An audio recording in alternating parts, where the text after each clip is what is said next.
So, when you think about modern racial justice movements, you probably picture what you see online, right? On Twitter, Instagram, all those viral videos. But that digital skill, that savvy, it didn't just pop up out of nowhere. Today, we're going to dive into this hidden, decades long history of Black Americans and computing. A story that honestly is going to completely reframe how you see the digital world we all live in. I mean, just think about the organizing power of a movement like Black Lives Matter. As Charlton McIlwain points out in his book Black Software, this wasn't just a bunch of people who happened to get really good at social media. No, this is the end result of mastering an entire digital toolkit.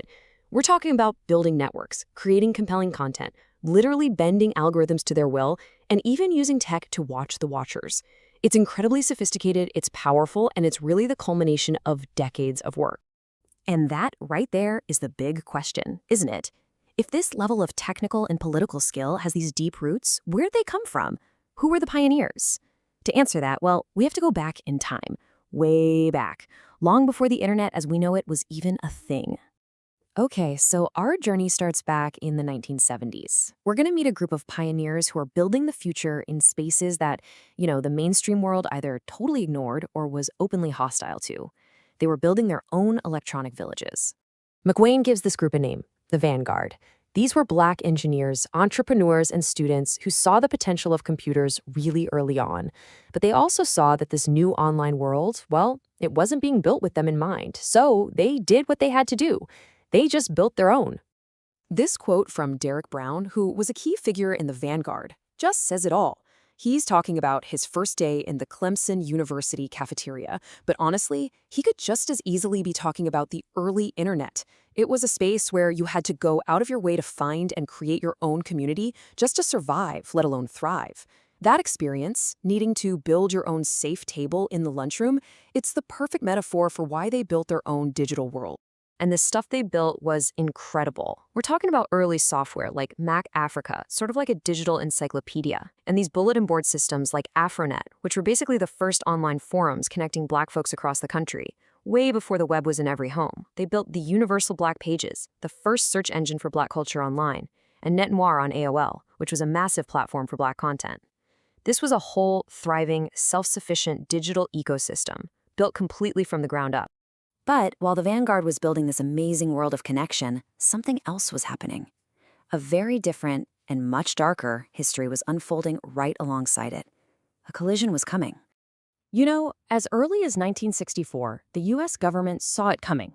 The two biggest revolutions of the time, civil rights and the computer revolution, they were on a path to intersect. And the outcome, they figured, probably wasn't going to be pretty.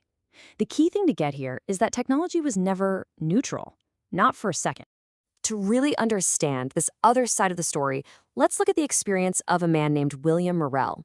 He was a Black technician at IBM back in the 70s, and he found this corporate culture that valued one thing above all, following the manual, these pre-written decision trees. His own intuition, his ingenuity, it didn't matter.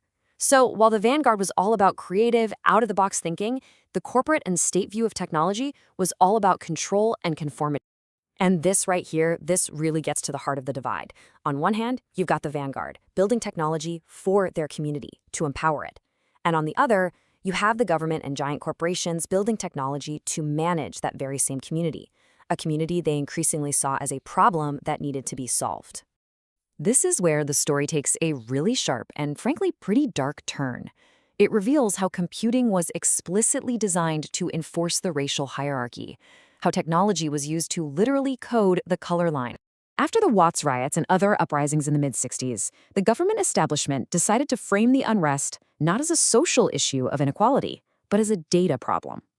The so-called Negro problem was something they truly believed could be managed, predicted, and ultimately controlled, if they just had the right software.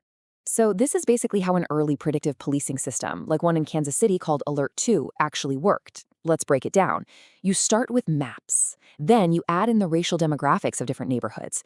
Then you assign values to different types of crimes. And then you feed in data about individuals. The system then spits out a forecast, telling police exactly where to go and who to look for. You can see how from the very beginning, bias wasn't some kind of bug in the system, it was a core feature.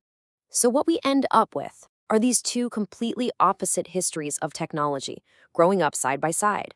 And this brings us to the dual legacy that activists are living with right now, today. I mean, the contrast is just so stark, isn't it? On one side, you have these amazing tools for community, search engines, social networks, content platforms. And on the other side, you have tools for control, predictive policing, voter manipulation models, and mass surveillance systems.